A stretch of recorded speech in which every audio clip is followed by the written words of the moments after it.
It is with pleasure that I come into your home today. Welcome to You Never Knew. My life has certainly been anything but good. We're joined today by veteran detective and legendary author John Cameron, author of It Was Always Me, Edward Edwards, the most prolific serial killer of all time. There are a few things I'd like to talk to you about.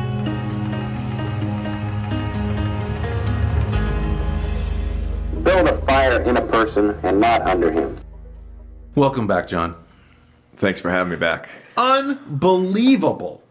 I mean, we watched the first couple episodes and we learned who, Edward Wayne Edwards was, and then to find out, which I think most people that tuned in already knew that he was the Zodiac killer, and that's been, generally accepted at this point. But, we tune in and we find that out. And then second episode, we find out that he's, the killer of JonBenet Ramsey. He killed a bunch of other children. Unbelievable. I have to admit, when I was done with that one, I was like, that's got to be all of it. Evidently not. No, there's so much more.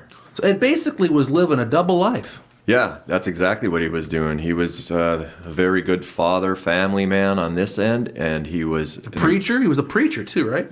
Preacher, doctor of psychiatry, and a police officer. That was his ruse. Reformed criminal? Yeah, he bragged about that his whole life, and he had never reformed, actually. Oh, no, he was a murderous con man who may have killed Union leader Jimmy Hoffa in 1975.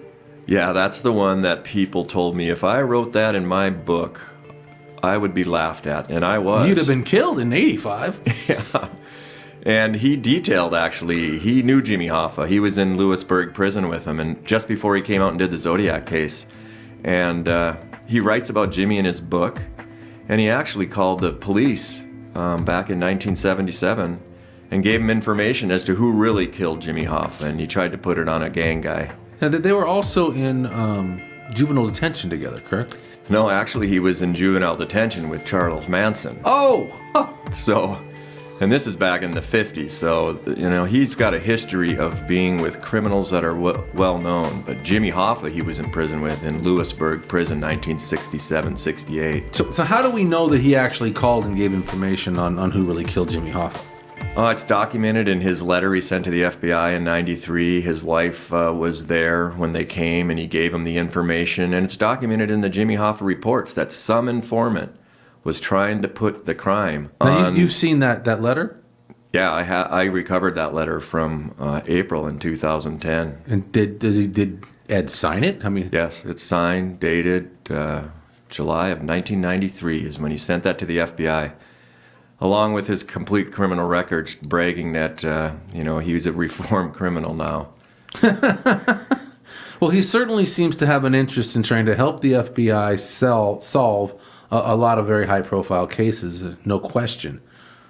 Well, that's exactly what they thought he was doing, but all he was really doing was proving that he's more intelligent than any cop there is by giving him false information and leading him down a false trail.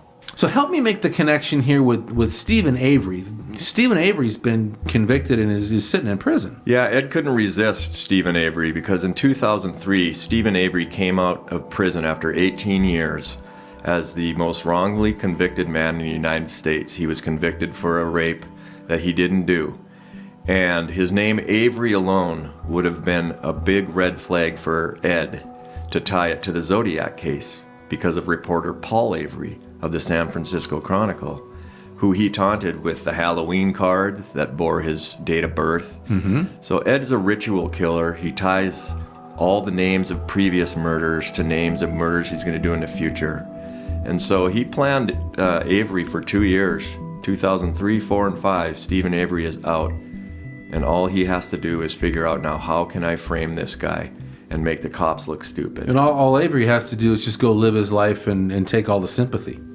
Right, yeah, he's gonna get millions of dollars before the murder happened. He's gonna get $37 million for being wrongly convicted. The police lied, they withheld evidence, and all of a sudden, a body ends up in his fire pit, and it's Teresa Halbach. That was his girlfriend? No, she just photographed cars. Once again, she's a photographer for a magazine. Oh, Auto Trader. I remember the Auto Trader. Right, and the Zodiac taunted magazines and papers and all of that. And so all he has to do is lure her to Avery Salvage And when she leaves, kill her. You know, and I went out to the Avery salvage yard, and collecting the blood, you know, that was used, planted in the car that framed Steven Avery would have been easy because salvage yard people cut their hands constantly. There's bloody rags in the toilet, there's bloody things in the tissues, their hands are all cut up. Ed just had to get some of Steven Avery's blood, and he had cut his hand the days prior to the murder. And he collected the blood and he planted it in Teresa's car. You can actually see by the ignition, it appears that a Q-tip was used to wipe blood on the ignition, and that blood ended up being Steven Avery's blood. Steven Avery, and that's the key piece of evidence that's put Avery away. Now, many people do believe that Avery was framed, even if they don't tie it to Ed Edwards. Well, I think another thing that, you know, her body's in his fire pit, but it's blown to bits. It's in little tiny pieces. Well, the Zodiac said in his letters that he could destroy a body by using Coleman fluid, right, gravel, ammonia nitrate, set that shit off is what he said, yep, and it'll obliterate anything. And he had done that previously to other bodies, and that's exactly what Teresa's body's condition was in. It was blown to bits. Was there ever any chemical analysis done? I mean, you would be able to find trace evidence of an explosive of that nature. Yeah, but there was no reason to then. They figured what they figured is Steven shot her a bunch of times, chopped her up, and threw her in the fire. And didn't leave any of her blood in his bedroom where it happened. Made no sense. The whole thing makes no sense. There was none of her blood in his house. If what Ken Kratz said happened, that he strangled her, he stabbed her, he shot her, there would have been evidence, especially in that messy place. What's going to happen to Steve Avery now? He's lost all appeals. He's got one more pending. I don't see it happening. Every case that Ed has framed somebody seems to... They just pass on the evidence and stick with the conviction. I really don't know if Steven Avery and Brendan Dassey will ever get out based on what's happened in the last year. Now, there have been a couple people that were released after 11 years or something, correct? Yeah, there's quite a few actually that were released over the last few years, but they've never attributed it to Ed Edwards. That's one thing they do not do, because if they do that, then their liability is so bad. The deep pockets are the police, the prosecutors, they have the money. Well, and obviously the power in their jobs and the responsibility to do the right thing. The thing that makes me so angry about the last 8 years is the way that people that I've worked with, people that I respect, completely shut down and just figure, no, we're just not going to do anything. If you do nothing, the public will never know. And I got to say, to watch him on To Tell the Truth, that was amazing. Yeah, when I heard he was on To Tell the Truth in 2010, when I first started this, I got a copy of the original DVD and watched it, and I couldn't believe what I was watching. He basically standing in front of the world, wearing a jacket that's covered in a Z pattern for Zodiac, wearing red pants for the Ra or Satan, and telling everybody he's a suspect in a double murder. He was on the FBI's most wanted list. He writes a book, says he's reformed, and here he is, the Zodiac, standing in front of the world after he just wiped out everybody in San Francisco. And now will the real Edwards please stand? Yeah, and you see the smirk on his face when he stands up and smiling, and he's it's sick. It really is sick what he did there, but it shows you how cunning he is and how good he is. You know, when you look at him in 2010 when he got busted, he's just a big fat blob. But on that show, he's a charming, intelligent man who's doing everything deliberately. God, I watched him on the show, and he was promoting his book, obviously, going around the country promoting his book, and he had a real need for attention. Yeah, recognition. Once again, it's all about recognition. Is he a good guy? Is he a bad guy? Is he a doctor of psychiatry? Is he a preacher? Is he a cop?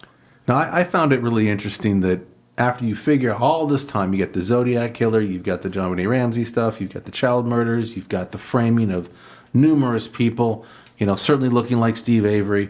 And at the end of it all, everything's related to names, but his original name was Chucky. Yeah, that's exactly right. Charles Edward Meyer. No, the Zodiac said he was waiting for a good movie about him in one of the letters back in 1970. But movies were made about him all the way back to the 40s and 50s.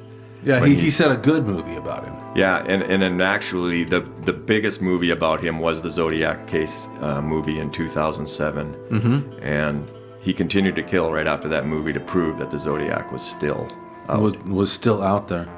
Well, he's not now. I guess we can be fairly rest assured of that. He's not out there, but he's still killing in his afterlife because that's what the Zodiac said he would do, and he's framed people who are on death row and are going to be put to death by us. Many people have basically said that you are actually Ed Edwards' last victim. I'd believe that. You know, my life completely changed in 2010. I had been retired for, after 24 years. I had a great job, analyzing some of the worst killers in Deer Lodge Prison. And then I met Ed Edwards, and then he came into my life. And once again, it was a game. He wasn't going to give it up. He wanted me to do the digging. Well, the digging was so enormous that it drug me right down into a hole that was so dark. But I've learned to deal with it a lot better. A lot better. Well, again, so many people have you to thank. It's just been tremendous what you've been able to do. So was it difficult going head-to-head with Ken Kratz from The Making of a Murderer, the Netflix piece on Steve Avery? Yeah, he was the prosecutor in that case, and I actually got to interview him in his house. And I always felt, I presented my evidence, and he agreed with some of it, but then in the very end he said, but it doesn't matter because Steven Avery did it. He was never going to change his mind. He seemed too nice to me for what I was telling him. Mm-hmm. And I just believe he's just like all other prosecutors in these cases. They will never admit they got the wrong guy, because once they do, then they got to admit of some of the things they might have withheld from the defense in those cases. Okay, but all this was kind of laid out ahead of time. You guys dive into Ed's book, Metamorphosis of a Criminal, and that was really kind of a roadmap for you. That book was the answer to who the Zodiac was and to who he killed, where he killed, because what he did is he killed people with names in that book, and he killed in all the places he named in that book, and then he published the book, and then he repeated the murders again. That was the blueprint, and my hometown murder was in there, 30 pages of Great Falls, Montana, and that was the clue that book was a puzzle. In that, it looks like the first couple episodes, you and Wayne seem to be bonding and kind of getting along. And through this one, was I sensing some tension? Yeah, I was ready to kill him, but I wouldn't have. But no, it was really hard because Wayne got to get on a bunch of interviews of people that I wasn't allowed to interview because they wouldn't talk to me, cops, some of the family members. So he heard things about me that were not very pleasant, and so we butted heads a lot. He had his ideas of how he would interview people, and then I had my ideas of how we should interview people. Well, you're coming from that policeman mentality, that detective. Right, and that's kind of what I was hoping he would catch on to, but he bonded closer with his family, with April and those people by this point. Oh, good. And so there was a lot of tension, and yeah, it boiled over more than once. So before we wrap up, let's briefly talk about the Robison murders. That tied the Zodiac to the Zodiac. Yeah, that was a horrible murder in Michigan in 1968, where a family of 6 was basically killed in their house, but they were shot, they were stabbed, they were strangled, they were beat. And a writer to the paper wrote in and demanded that they print an ad in the paper, and it was signed by Zodiac. And 6 months later, Ed created Zodiac. And so the Robison murder was the precursor to the Zodiac. So it's kind of like beta version. Yeah, and when you read his book, there was a clue in the book that he had killed them, because he had this man that worked in the Catholic orphanage that was named Robinson. Mm-hmm. And he deliberately misspelled Robison. And that was a clue that he had killed the Robisons. And once I looked into it, the letters were all there. Everything was there. The Zodiac killed the Robison family in 1968. And when that case didn't get quite the publicity, he went to the Zodiac and got all the publicity he ever wanted. Well, it's truly amazing, and all this and so much more is in your book. It Was Always Me, Edward Edwards, the most prolific serial killer of all time, and truly a great read for all of you if you haven't read it. I strongly suggest you do. Thank you very much, John. Well, thank you for having me on.